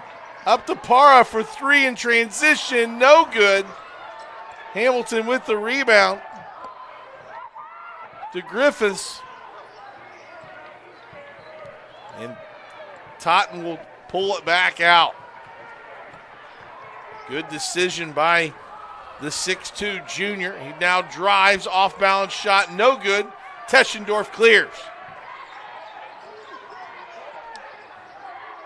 If Mount Vernon can get some points in transition, get out of this stifling half-court defense, Smith will pull up. Looked like it was partially blocked. Teschendorf saves it to Wells. Great hustle there by Teschendorf. Parra will pull from deep. No good. And it'll stay here as it goes out of bounds off the Royals. I'm sure Coach Bradburn would love both of those three-point attempts back. I mean, just really trying to force the issue here for Mount Vernon. Yeah, a contested 23-footer. If you want a three, you can. There's, I think, ways that you can get that done, playing it inside out. There's the drive. They'll call that foul on the floor. That'll be only the second team foul for HSE. That's fourth foul.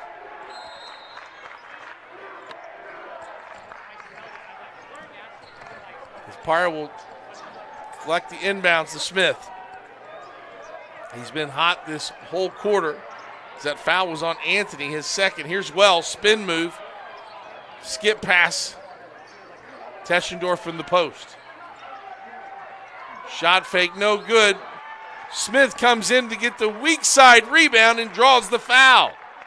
How about the hustle there? Getting up between two defenders. Almost able to put that one back in, but we saw earlier in that possession, it was Wells coming up and setting a ball screen for Smith. I'm surprised we haven't seen that two-man game throughout this more often, considering how well these guys have been scoring.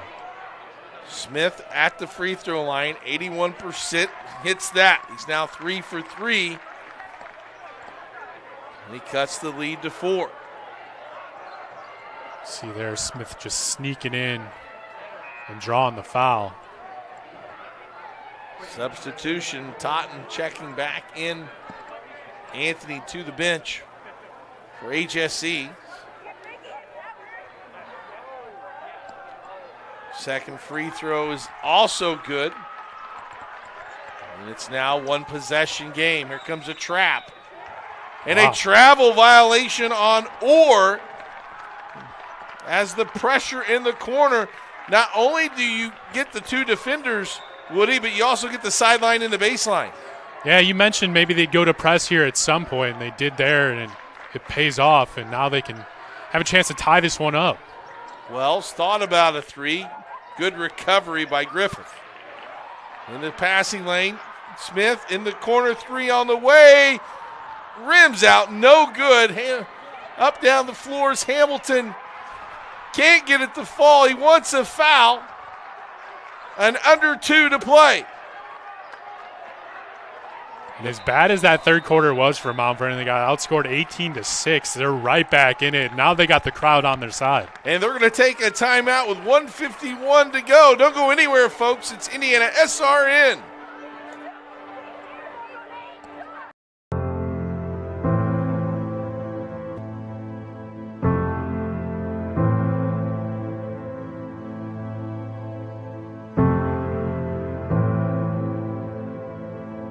Calling officials cheaters or corrupt, it's not a game.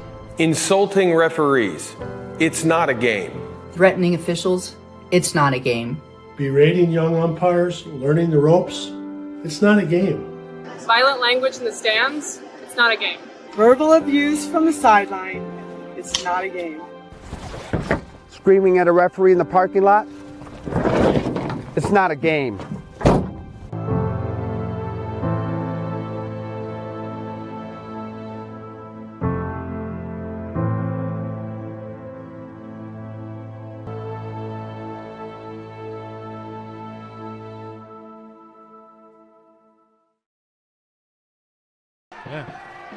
An 8-point lead by Hamilton Southeastern after quarter number 3 has been erased down to 3 as Mount Vernon has the ball with a chance to tie.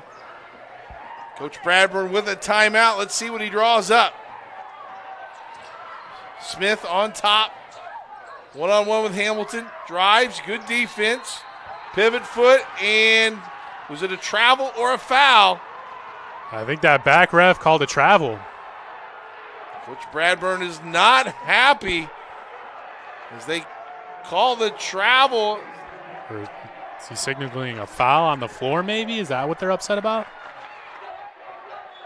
And they're going to say an offensive player control foul on Smith. That's his third foul. Both teams now with 3 and have been in a tight game. Possession arrow favors HSE as well. There's a corner, they're trapping. Totten is able to escape the pressure. And right there, Clark, that was the same spot they caught it in before and forced a turnover. This time, I don't know why. I believe it was Doherty who was trying to jump up to tip the pass. No need to jump. He already got the guy trapped. Instead, lets him out of it. Yeah, can't give up baseline there in that particular scenario, as Totten was able to go all the way. Hey, folks, don't miss any of the action. Catch the replay of this game on our YouTube page. It's IndianaSRN, where archives are always on the stream. With IndianaSRN, you always have a front row seat. Woody, 1:31 to go. What's the strategy for both teams? Well, I think if it's the Royals, you just take care of the ball here. Continue to work with what the defense gives you. Wait for a good look. If you got a opening driving lane, attack that basket. But right now, I would try and keep the ball in Nador's hands. He's been really good from the free throw line in the second half. And if you're Mount Vernon, don't be afraid to get aggressive here. If you got to gamble a little bit to try and get a steal and maybe commit a foul, I don't think it's the worst thing in the world here, especially with a minute 30 left. You've got some time to be aggressive and give up some plays. Nice play, backdoor cut by Donovan Hamilton, and he scores. And as I say that, they get it too aggressive trying to steal the inbounds pass, and Hamilton doing a great job reading that and slipping backdoor. Smith will be called for, as he tries to drive. There's a foul called on HSE. I mean, Hamilton's got to be probably one of the hardest guys to stay in front of him. He's making a cut too, so just a good job by him reading the defense there. As Miles checks back in, and to the bench goes Jack Jacobs. 43-38, but if you're Mount Vernon, Ben, you don't need the 3. Nope, just a quick look right there. But you can get the and one opportunity as Julian Smith puts it in. He now has 13 in this quarter and is trying to will his team back into this ball game. Yeah, Smith decided to get the three-point play the old-fashioned way. Old-fashioned way, when they used to do it with Chuck Taylors and knee pads. Yeah, just a good slip to the basket there. Good strong hands. I was getting ready to say, how about the strength of those hands to hold on to that possession as Orr tries to steal it. His free throw is good as well. He's 5 for 5 from the free throw line. Long pass taken down by Hamilton. Teschendorf. And what are they going to call? They're going to call a foul on Teschendorf, I believe.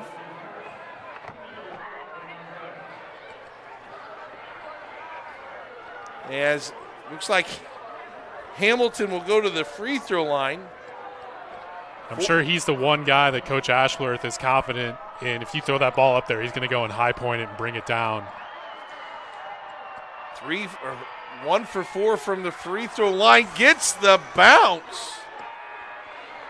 Usually you don't see that kind of bounce from a 55% free throw shooter, but I'm sure he's not complaining. Got that one to fall. Still one possession. This one's going to be the important one.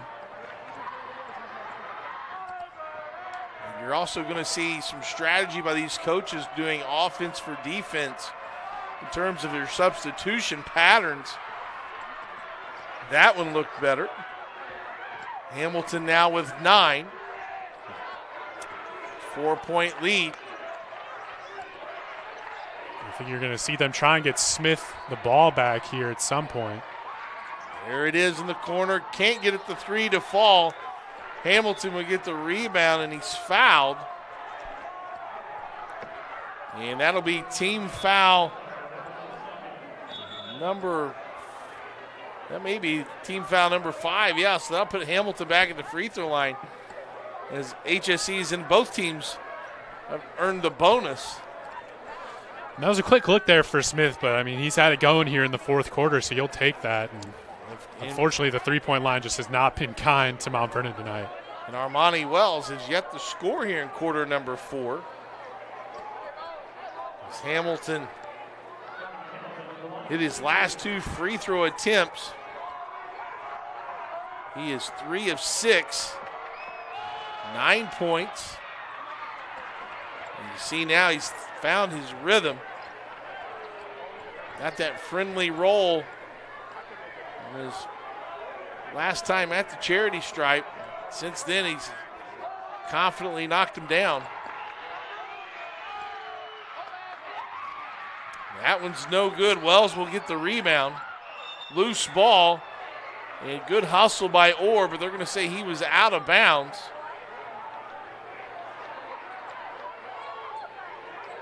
So it's a 5-point advantage. You see HSE settle into their half-court defense.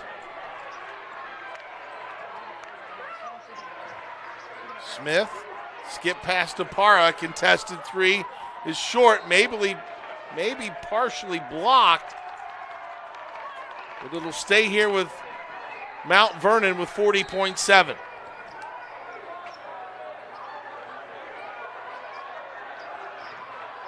Smith being guarded closely by Miles. 3 in a corner, long. Parra tries to get it, but Hamilton gets the rebound, and Parra will commit the foul. Mount Vernon tonight, probably, 1 for 15 from 3? They have definitely missed the majority. Well, only 1 3 is, pretty tough in today's basketball. Big credit HSC, Ben. They've done a nice job of having a hand up and contesting these shots, even if they're 2 or 3 feet beyond the line. As that free throw is off by Hamilton. But even if he makes, it's still a 2-possession game. Second one is up, and that one's short. Teschendorf with the rebound. A quick outlet to Parra. To Wells for 3. Short. Smith up, and he'll draw the foul on Anthony. Good job crashing the board by Julian Smith. Yeah, we've seen a few times tonight he's been in the right spot for those misses and has been able to draw fouls from the offensive glass. Not only are they 1 for 15, I think they've had about 4 air balls as well. So, and credit, I think a big part of this too, what we talked about in the pregame, is that HSE's got about 10 guys on their roster that's 6'2". As we take a look at that 3, the big contest there by Michael Griffith, and with that length and size, it's really bothered. Yeah, he was close enough to getting a fingertip on that last shot. And that free throw is good. Second one falls, 46-42. Now this is where I think, again, you force him to catch by that Gatorade tub right there and hope to force a turnover. And if you're Wells, you want to shade him to throw it to that right side. But a quick foul. And if you're HSE, you got the right man at the free throw line, and Nate Orr, he has been perfect from the charity stripe so far. Yep, 7 for 7. He's had a huge second half after only scoring 5 in the first half.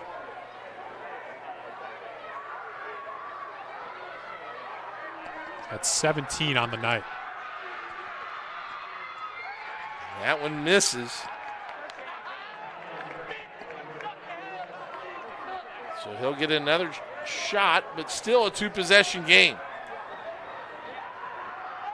If you're Mount Vernon, just get down and attack, get to the basket. You don't need a 3. Second one is good. That gives him 18 for the contest. And a timeout on the floor. 17.8 seconds here in quarter number 4. We'll take a break and bring you this last action here on IndianaSRN. Hey, Indiana. Let's clear the air about vaping. Glue, rat poison, paint. We all know these products contain poisons like formaldehyde, arsenic, and lead. And these are just a few of the chemicals you'll find in e-cigarette vapor. Let's clear the air, Indiana. Don't puff this stuff. Visit don'tpuffthisstuff.com to join the fight and spread the word.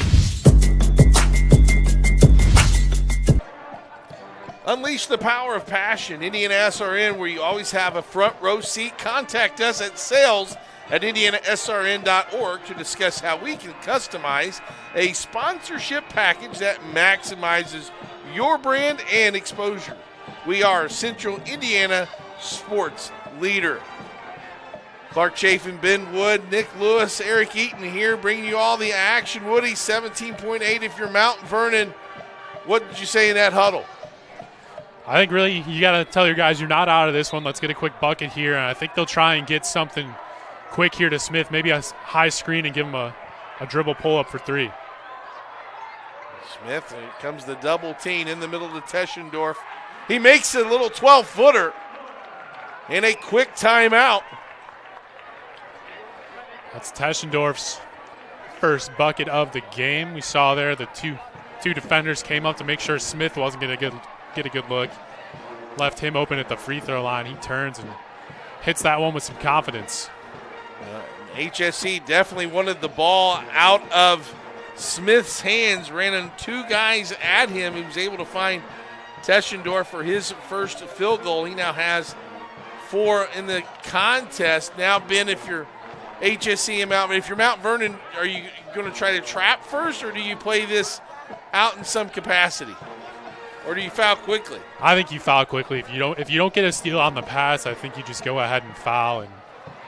And like I said, I would maybe try and get someone other than Orr and Hamilton to catch the ball, since they've been really the only 2 guys to go to the free throw line tonight. Get a guy that hasn't gone up there yet, and maybe the late game antics, the pressure of this one will get to him and he'll miss. Well, it's a one possession game, so yes, and you're so right.